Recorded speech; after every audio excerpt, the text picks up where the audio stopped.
before I sort of talk about the current state of VR and what your thoughts on some of the things, back in the day when you were working, at Atari, and then you moved, you found a Chuck E. Cheese and then some of your other ventures, were you ever involved in the VR space in the very early days? Yeah.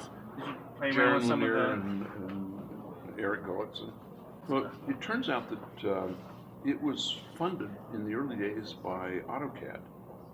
And there was a whole VR group in Sausalito, in Northern California.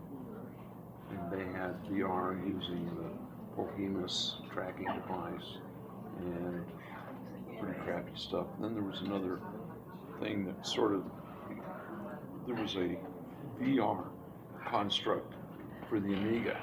It was Amiga powered and it was pretty good. But it had latency so that you literally got sick in 35 days. And at that time, did you think VR would, did you believe at that time it was going to take off, or you felt that it wasn't ready for prime time yet? I felt it wasn't ready for prime time. I mean, so... I think it's hard to make money on technology that makes you sick. Everybody thought VR was going to suddenly explode, and there was magazine covers and articles and everything, and suddenly it just disappeared, like almost overnight. Right. And I guess it was just, if it makes you puke, it's not particularly fun. So. Well, there was also another confusing thing. Nintendo came out with a thing called Virtual Boy. Do you remember that at all?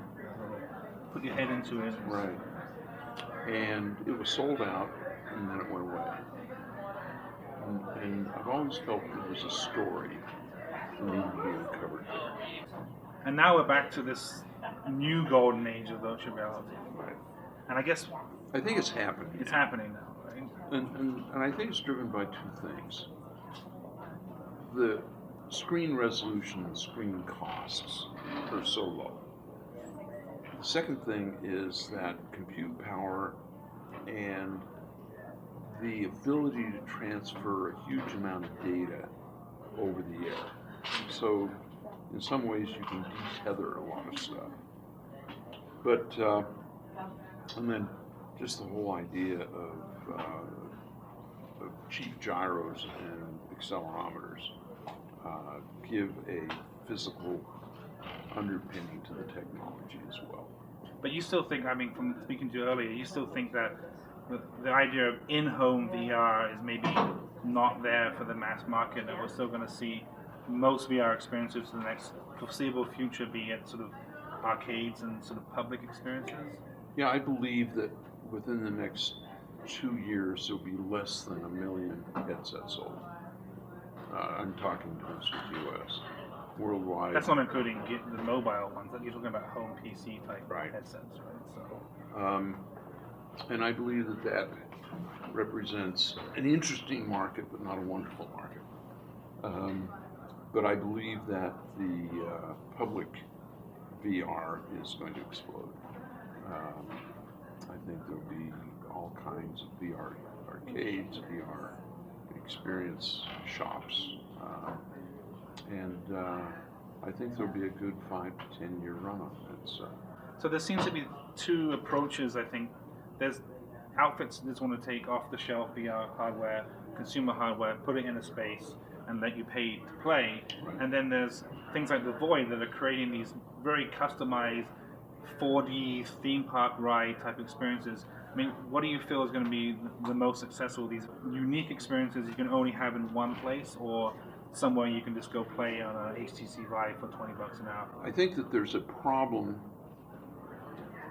innately with CapEx and throughput. And I think a lot of the fails and the successes will be driven by the economics of the systems. In general,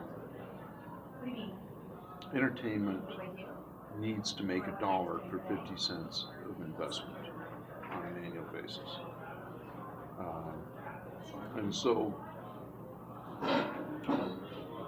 how much can you charge? And it's very difficult to create a business that charges much more than a movie ticket Yeah, and people are also using the laser tag model as well. Let's look at laser tag and see how that applies to VR case. But what happened? Laser tag kind of disappeared, right? So, Oh, but it had a good 5-year run.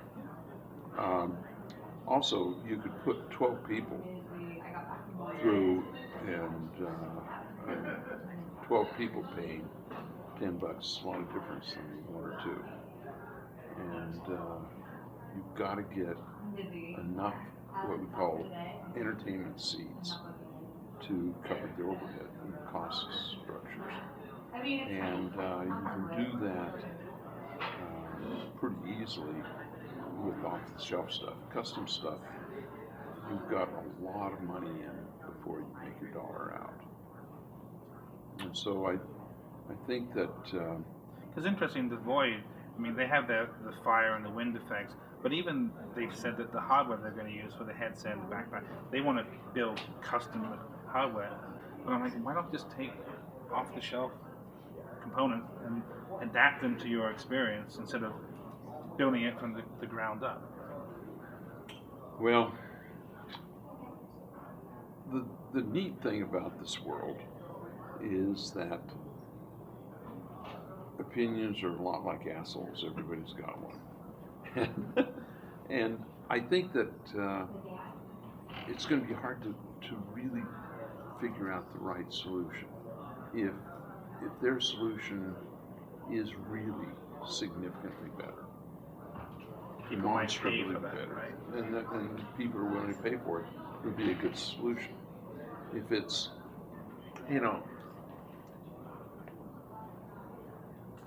there's a certain amount of pixelation on any of the HTC Vive or Oculus. You've tried all the major headsets, right? Yeah. Yeah. So. And I would like less pixelization, because once you get, you're basically looking at these screens through magnifying glasses, But I think right now you're selling the experience, not the resolution.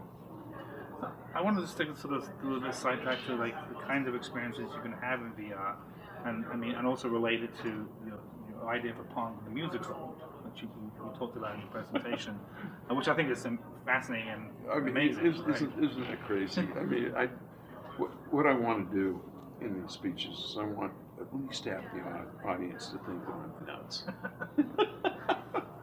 But no, I mean the idea of an interactive musical in a large space that combines, AR and VR and music and story, and the audience can move for that space. That's like fascinating and potentially really exciting. Like it can break the mold for the idea of the musical where you just sit in one space watching people on the stage. Yeah, get rid of the Persimmon March. Have the action all around you. That's what I wanted to do. What I was going to say is because obviously that's a unique and interesting and innovative approach to using that technology to provide a different kind of entertainment experience. But in the VR space right now, we seem to have this thing where some people are just like, oh, let's recreate current game experience in VR. You think it's wrong for VR software and game developers to try and take existing experiences and just VRize them? I mean, shouldn't everybody try to make completely different, new and unique experiences using this new technology? No, I think that there's always a chance, there's always an opportunity for a remake, redoing proven hits. I mean, you could say that Halo is actually, not that different than Doom. Yeah. If I'm doing the financial risk analysis, I would rather take something that has been proven to be a good game, a regular thing, and VRize it, hoping that the fans of the game will suck over into my environment. Because at the end of the day, I mean, you need to make money as a developer, right? So we're not all starving artists. No, it's not about kumbaya. It's about let's ka-ching. So the last thing I wanted to talk about is, going forward, there seems to be this idea that eventually VR will transition to this mixed reality or augmented experience where you know, you can seamlessly shift between virtual and augmented.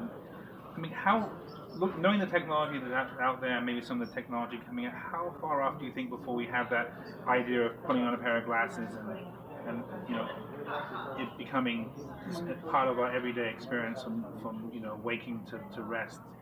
Is that like decades down the road? I actually don't think it'll happen. I mean, if you Too much? Augmented reality is too much? yeah, I think that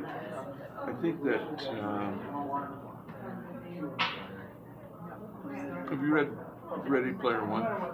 But it's basically these guys living in a virtual world, Yeah. and the link between real world and I mean, their virtual world's much cooler from their real world. The whole anyway. I think that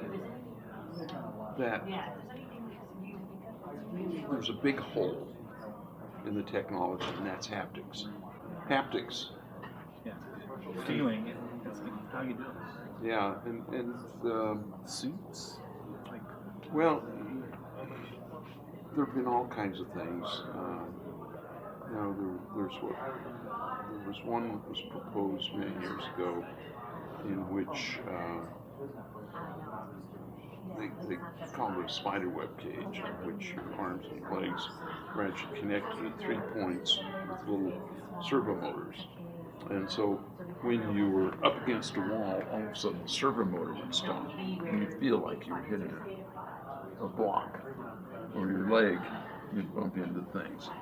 And that was kind of, you know, you had real problems with occlusions and stuff, but it gave you a pretty good I mean, feeling. couldn't they eventually do some sort of direct nerve Jack in, where you the Matrix. where you feel it but you don't feel it? I don't know. I mean, that's way out there, I guess. Yeah, I think that there's going to be a problem because if you don't physically stop your muscles, When the technology gets there that you can, you know, have these amazing VR and AR mixed reality experiences, and you have the power to customize it. So you mentioned in your presentation about how people could be in a self-driving car and then have the view of the Alps or something beautiful out the window. But, you know, if you had the technology where you could basically, through every waking moment, augment or change your experience, do you think people are going to find themselves doing that? Like basically just living their fantasy life 24/7? Or do you think that's very far-fetched? well, if we look at Second Life, there are a lot of people that got very heavily into Second Life. So the answer is yes and no. Some people will, and some people won't. Well, I appreciate you taking the time to My talk to me.